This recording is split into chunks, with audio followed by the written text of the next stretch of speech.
Praise the lord. మన ప్రభువును మన రక్షకుడైన యేసుక్రీస్తు వారి ఉన్నతమైన నామంలో మీ అందరికీ మా హృదయపూర్వక వందనములు.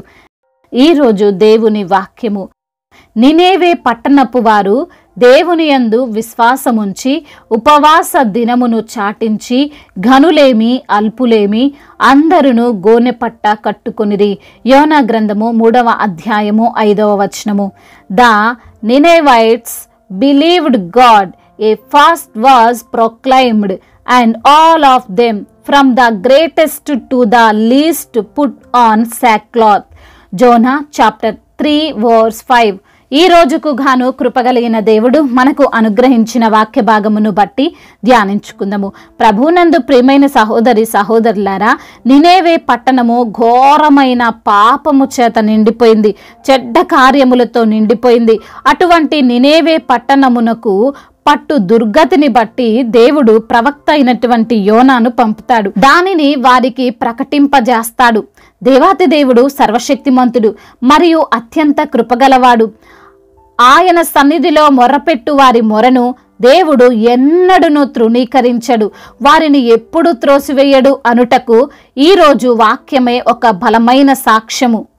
నినేవే పట్టణము ఎంత భయంకరమైనదంటే, చరిత్రలో నినేవే పట్టణమును గురించి మనం తెలుసుకుంటే వారు ఇంత క్రూరులా అనక మానము. సాధారణంగా జైల్లో ఉన్న ఖైదీలుగా గుర్తుపట్టడానికి ఏం చేస్తారు? వారికి ఓ డ్రెస్ కోడ్ పెడతారు కదండి, తెల్ల బట్టలో గ్రీన్ బట్టలో ధరింపజేస్తారు.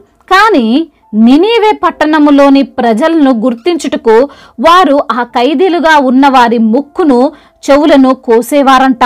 అంత మాత్రమే కాదు, చిన్న పిల్లలను బలిగా ఇచ్చేవారంట, గర్భస్రావాలు చేయించేవారంట.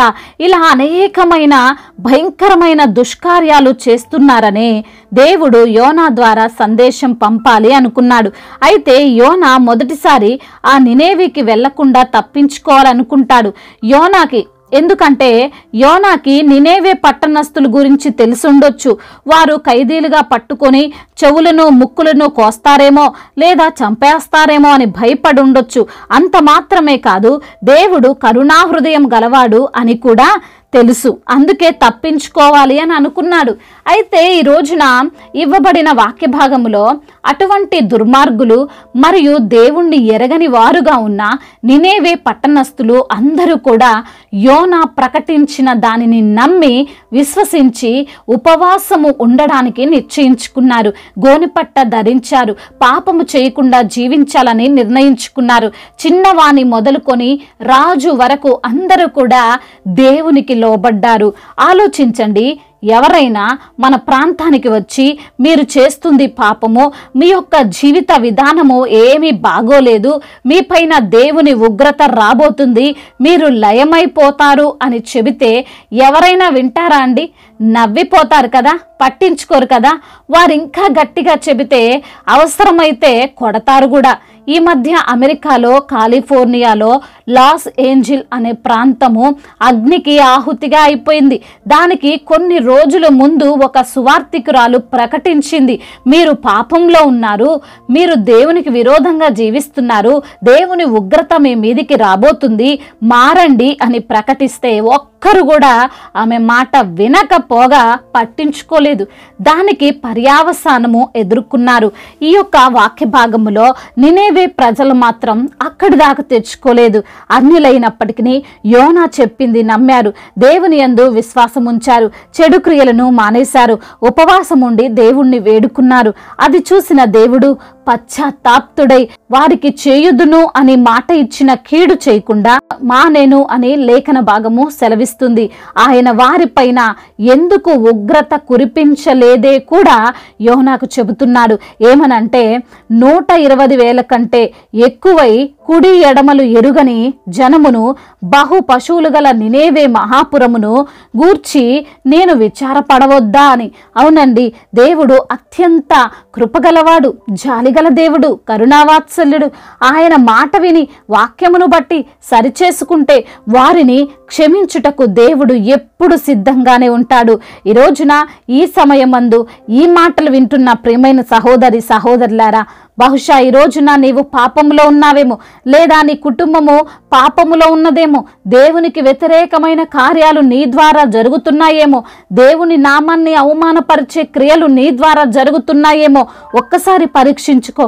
ఇప్పటికైనా మించిపోయింది ఏమీ లేదు. దేవుని పాద సన్నిధికి రా, దేవుణ్ణి వేడుకో, ఉపవాసం ఉండి ప్రార్థించు. నీ పైకి వస్తున్న దేవుని ఉగ్రత నుండి నీవు తప్పించుకో. ఎందుకంటే మనము నమ్మిన యేసయ్య కృపగలవాడు, క్షమించే దేవుడు.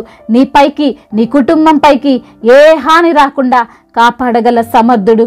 కాబట్టి ఇప్పుడైనా తెలుసుకొని ఆయన యందు విశ్వాసం ఉంచి దేవునికి ఇష్టునిగా జీవించు. దేవుడి మాటలను దీవించి మన హృదయములో ఫలింపచేయును గాక. వాక్య భాగమును బట్టి ప్రార్థించుకుందాము. ప్రతి ఒక్కరు కూడా ప్రార్థనలో ఏకీభవించగలరు. ప్రార్థన. పరిశుద్ధుడా, ప్రేమగల తండ్రి, కృపగలిగిన దేవా, జీవాధిపతి, మీకు స్తోత్రాలు చెల్లిస్తున్నామయ్యా. అవును తండ్రి, మీరు జాలిగల దేవుడవు, కృపగల దేవుడవు తండ్రి. అయ్యా, కరుణా హృదయుడవు తండ్రి, మీకు స్తోత్రాలు చెల్లిస్తున్నామయ్యా.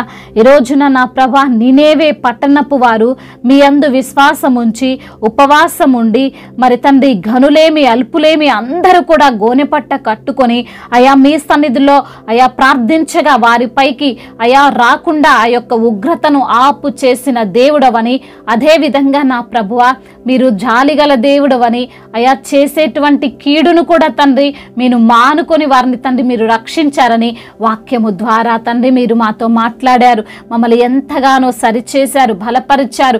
అవును ప్రభా, మీకు విరోధముగా ఏమైనా కార్యాలు మేము చేస్తుంటే క్షమించండి అయా. మేము పాపమును మానుకొని అయా మీ తట్టు తిరిగితే తండ్రి మమ్మల్ని తండ్రి ఆశీర్వదిస్తారని అయా, మమ్మల్ని తండ్రి అయా కాపాడగల దేవుడవని తండ్రి ఈ రోజున వాక్యము ద్వారా మీరు మాతో మాట్లాడారు. మమ్మల్ని ఎంతగానో బలపరిచారు తండ్రి, మీకు స్తోత్రాలు.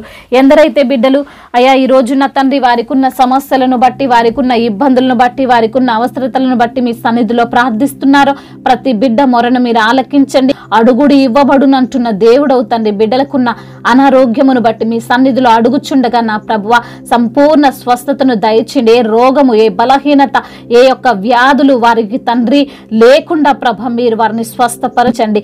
ఆర్థిక సమస్యల నుండి విడుదల దయచేయండి. అప్పుల భారాల నుండి వారికి విడుదలను అనుగ్రహించండి. ఉద్యోగ సమస్యలను కొట్టివేయండి. మంచి ఉద్యోగము బిడ్డలకు మీరు అనుగ్రహించండి. చేసే ఉద్యోగంలో ప్రమోషన్ వచ్చుటకు సహాయం దయచేయండి. శాలరీ ఇంక్రీజ్ కొరకు ప్రార్థిస్తుండగా కృప చూపించండి. అదే విధంగా నా ప్రభువ ఎందరైతే బిడ్డలు యవ్వనులుగా ఉన్నారో వారి నిమిత్తము ప్రార్థిస్తుండగా కృప చూపించండి. వారి చదువుల్లో మీరు తోడుగా ఉండండి. వారి ఆలోచనలన్నింటినీ సరిచేయండి అయా. ముఖ్యంగా మీ యందు భయభక్తులు కలిగినటువంటి బిడ్డలుగా ప్రతి యవ్వనస్తురాలని, ప్రతి యవ్వనుని తండ్రి మీరు మార్చమని బ్రతిమిలాడుకుంటున్నాం తండ్రి. అదేవిధంగా నా ప్రభువ అయా ఎందరైతే బిడ్డలు కుటుంబములో సంతోషము లేక అయా ఎల్లప్పుడూ తండ్రి గొడవలు పడుతున్నటువంటి బిడ్డల కుటుంబాలను జ్ఞాపకం చేసుకోండి. వారి కుటుంబంలో శాంతిని, సమాధానాన్ని, నెమ్మదిని, ఐక్యతను దయచేయండి నా ప్రభ. ఎటువంటి గొడవలున్న, ఆస్తి తగాదాలున్న అయ్యా వాటన్నిటి నుండి బిడ్డలకు విడుదల దయచేయండి అయ్యా. విడిపోయిన కుటుంబాల నిమిత్తం ప్రార్థిస్తున్నాం. భార్యాభర్తల మధ్య ఉన్న విభేదాలను తొలగించండి అయ్యా. ముఖ్యంగా వారి ఇరువురిని తండ్రి మీరు జతపరచండి. ఎలాంటి అయా అభిప్రాయ భేదాలు లేకుండా ప్రభ బిడ్డలను తండ్రి అయ్యా మీ యొక్క సన్నిధిలో సాక్షులుగా నిలవబెట్టుకోండి నా ప్రభ. అదేవిధంగా నా ప్రభ ఎందరైతే బిడ్డలు ఈ రోజున నా తండ్రి ప్రయాణాల్లో ఉన్నారో వారి ప్రయాణం అంతటిని సుఖముగా, సౌఖ్యముగా జరుగునట్లుగా కృప చూపించండి అయ్యా. మరి తండ్రి ఏ వాహనములో బిడ్డలు వెళ్తున్నా తండ్రి వారికి క్షేమాన్ని దయచేయండి నా దేవా. అదేవిధంగా ఇతర దేశాల్లో ఉంటున్న ప్రతి బిడ్డ నిమిత్తం ప్రార్థిస్తున్నాం. కృప చూపించండి అయ్యా. ఆ దేశంలో బిడ్డలు ఒంటరిగా ఉంటుండగా ప్రభ మీరే వారిని ధైర్యపరచండి. వారు చేస్తున్న పనులలో ప్రభ మరి తండ్రి సఫలతను దయచేయమని బ్రతిమిలాడుకుంటున్నాం అయ్యా. సంతానము లేని బిడ్డలను జ్ఞాపకం చేసుకుని వారికి సంతానాన్ని దయచేయండి. అదేవిధంగా గర్భిణీ స్త్రీలను జ్ఞాపకం చేసుకుని వారికి అయ్యా మరి తండ్రి సంపూర్ణ ఆరోగ్యాన్ని దయచేయండి. తల్లి బిడ్డలకు క్షేమాన్ని దయచేయండి. అదేవిధంగా నా ప్రభ దేశాన్ని, అధికారులను దీవించండి ప్రభ అయ్యా. వారికి మీరు తోడుగా ఉండండి. మీ యొక్క జ్ఞానము చేత వారిని నింపమని వేడుకుంటున్నాం అయ్యా. సువార్థికులను మీరు బలపరచండి. అదేవిధంగా మిషనరీస్ ని దీవించండి ప్రభ అయ్యా. ప్రతి ఒక్క దైవ సేవకుడికి మీరు తోడుగా ఉండండి. సంఘాలను విస్తరింపచేయండి ప్రభ. సంఘంలో ఎటువంటి అయా భేదాలు లేకుండా ప్రభ అందరూ కూడా విశ్వాసముతో ముందుకు వెళ్ళినట్లుగా కృప చూపించండి. మీరు రాకడలో ఎత్తబడే సంఘముగా సంఘాన్ని నిలవబెట్టుకోండి నా తండ్రి. అదేవిధంగా మరి ప్రభ ఎటువంటి కోర్టు సమస్యలతో బిడ్డలు ఉన్నా ఆ సమస్యలన్నిటి నుంచి కూడా విడుదలను అనుగ్రహించమని తీర్చమని, మీరే వారికి న్యాయమును తీర్చమని బ్రతిమిలాడుకుంటూ తండ్రి, ఇంతవరకు చేసిన ప్రార్థన అంతటిని మీ పాద సన్నిధిన చేర్చుకోమని మానాథుడు సర్వశక్తిమంతుడు సజీవుడైన యేసుక్రీస్తు వారి బలమైన నామంలో ఈ ప్రార్థనను అడిగి వేడుకొని పొందుకొని ఉన్నాము మా ప్రియ పరలోకపు తండ్రి. ఆమేన్. ఈరోజు పెళ్లి రోజు మరియు పుట్టినరోజు జరుపుకున్న వారందరినీ దేవుడు దీవించి సకల మేలులతో, ఆశీర్వాదములతో, కృపాక్షేమములతో, శాంతి సమాధానముతో దేవుడు మిమ్మల్ని నింపునుగాక.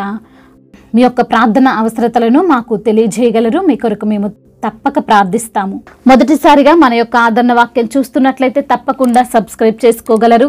ఈ వాక్యము మీకు ఆశీర్వాదకరముగా ఉండినట్లయితే అనేకులకు కూడా ఈ వాక్యాన్ని పంపి మీరు కూడా దేవుని యొక్క రాజ్య సువార్తలో పాలిభాగస్తులు కావాలని దేవుని పేరట మనవి చేసుకుంటున్నాను. May God bless you all. దేవుడు మిమ్మల్ని దీవించి బలపరిచి స్థిరపరచునుగాక.